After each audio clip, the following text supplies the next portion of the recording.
What's happening, Watch Pandas? Peter from Panda here. Just want to show you this Dart Wahoo Chronograph, and it's spectacular looking. I'll be honest, it's great looking. This is not my watch. This is a watch on loan to me.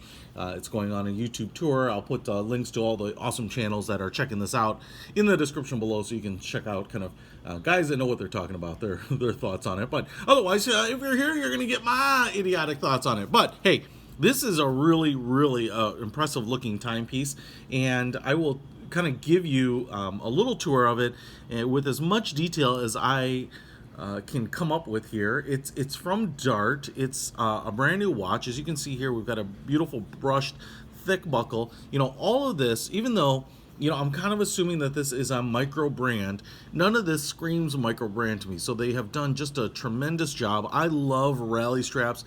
Have one on my Chopard, an older one, and I'm looking at this and just the quality and how soft and supple it is, and I'm thinking maybe I should replace the band on that one. I love these little portholes. They give you a little breathability. They also just look really cool. They kind of look like drivers' racing gloves to me, and so it takes the watch and really makes it look even more athletic. We have this really soft black band here with kind of this gold side stitching, and that's reflected down here as well. Now, I will say that even though we're kind of started with this rally strap, you know, racing inspired band, you know, the first thing, at least for me, that comes to mind is car racing, automotive racing, and this watch was not really inspired by that. It was inspired more about seafaring and ocean going, yacht racing.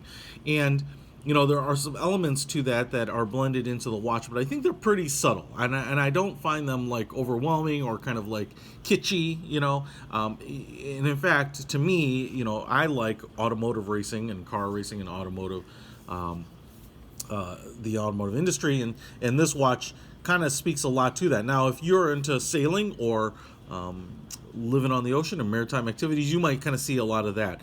Particularly if I zoom in here and we go right to the dial. Why not go right to the dial since we're there? You can see that we have like a wave pattern on those subdials. So very Ulysse Nardin a little bit to me, you know, where we get that beautiful wave pattern, and pretty subtle there, but you know, you can just texture those things up and yet not really, you know, sweat the details, and they'll look decent. But in this way, I love the fact that we have that, and that really is like a Ulysse thing to me. If we stay on the dial here, it's obviously black. It looks a lot like a kind of a vintage style chronograph to me. I see a lot of Breitling, I see a lot of Omega in here, but you know, we have this inner chapter ring marked for minutes. We have big applied silver markers for the hours. It looks like we have white loom around on each of the markers, as well as on the hands, kind of very flat sword style hands here, with a little bit of a ridge in the middle, a little bend to them. The chronograph hand is kind of a needle in white, and then we have, it even looks like there's a little loom filled on the subset hands here as well. I also find it really interesting here that we have a tachymeter on this outer ring, really nicely marked. I like how big it is.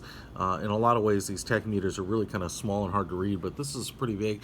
And as you can see there, it's front and center. It's not on a bezel or an outer rotating bezel like a lot of times. It's built into the dial itself, and you can see there it's kind of on an angle. So really nicely done. We have a curved crystal here, and as you can see, it's a double dome sapphire with blue AR, anti-reflective coating, and man, just beautiful. It just really blends in nicely with the case, and as you can see, we have kind of a double curved case here. It's a couple compound curves, you know, with this laterally and vertically, and just really nicely done, and all brushed. And I love how we've got kind of the brush marks all radiating. I think that is really nice looking. And what I will say about that is it just feels really good as well. And again, then you kind of have this like elongated cushion look to it, cushion case look to it, and so you get that kind of traditional cushion case style, but it's just a little bit different. It's a little visually different, and part of that is because of the bullhead design up at the top here. So I really like bullheads. They're actually really practical, because You can actually, with the pushers on this side, actually hurt your hand or wrist or something if you're really kind of moving a lot.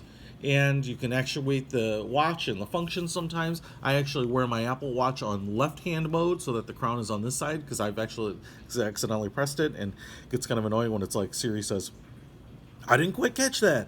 Well, I didn't try to let you to catch that. You can see here, even curved sides, really rounded. It might be a little hard to see. You've got a little beveled edge there, but really soft, rounded, really nice shape to the case. And I will say it kind of reminds me of like the Frank Mueller Curvex in a lot of ways, where they kind of curve the case both around the wrist and around the top and around the edges. And even here you can see those lugs kind of subtly drop down here. They're probably not lower than the bottom of the case back itself, but it's kind of nice. That really helps kind of keep the empty space between your wrist and the watch to a minimum, and so it's really nice. I mean, it just feels nice. It's got super nice weight. And if we go in on the pushers here, you can see the polished pushers. We have a crown right here, and what's kind of interesting is like a 4-tab knurling with the logo etched on there. And you can kind of see more here about how the watch band is mounted into the case. Really cool. I like how subtle it is, and I also like how the Bullhead piece isn't overdone. A lot of watches will even thicken the top part of the watch up and make it even more dramatic. So I'm not big into that, but this is really nicely done. And then if we just flip it over here to the back, you can see we have, I don't know if that's a Marlin. I'm kind of guessing it is. Might be a little hard to see my light here in the wave, but someone out there who knows can probably let me know. And this is limited to 300 pieces, so really nice. Now it says Japanese movement there, and I thought I would tell you that. As far as I know, it's a VK61 Meca-Quartz movement from Seiko. So it's a hybrid where it's a quartz base movement, but the chronograph actually are mechanical pieces based off the movement. So the quartz movement is kind of providing power like any standard automotive mechanical movement, but to give you that really precise, click and that mechanical feel as you're operating the chronograph, are all kind of standard mechanical watch components. Now, let me just see if we can get this to work in here. So if I hit this, you can see, and it's going to be really hard to tell you what it feels like, but when I press this, man, you've just got a really distinct click. So I'm putting pressure on it, kind of get into the wall, and then it breaks. You've got that click where it feels like an automatic watch, okay? So now if I stop it here and then the reset here, we've got to fly back to the noon position, and again, a really distinct click there as well. This crown, I think is screwed down. There we go. Unscrews there. And if I pull it out, now we can adjust the time, so you can see Wahoo Chronograph, and then put it down back here. The other thing I really like, and I usually just call out the dates, but I actually really like the date window on this. One of the things that I really like about it is that, I'm not totally sure if this is screwed down or not. Maybe it's not. Not a screw down crown. I was mistaken about that. Is that this date is done really subtly. So we have a black window that matches the dial, and so the number looks like it's almost floating, on the dial. It's not really called out with a different background and really obvious, so it doesn't stand out. I really like that when the date windows are subtle like that. So check it out. This watch is not particularly expensive. 22 millimeters side to side, 48 millimeter lug to lug, and 12.5 millimeter thick. So just a really wearable watch. And for me, again, if you like smaller watches but like the bigger watch look, go with the cushion case, because it can add a lot of dimension, right? So you only have a 42 millimeter wide watch here, so you don't have a lot of real estate taken up on your wrist, but because of how long this is, 48 millimeters, and the cushion kind of pushes things out to the corner, you get a lot of presence on a watch that isn't super big. So I'll put a link to it in the description. You can check this out. I really like this. Wish I could hold on to it a little longer, but it's got to go on to the next peeps on the tour. So looking forward to checking out more from Peter from Panda out.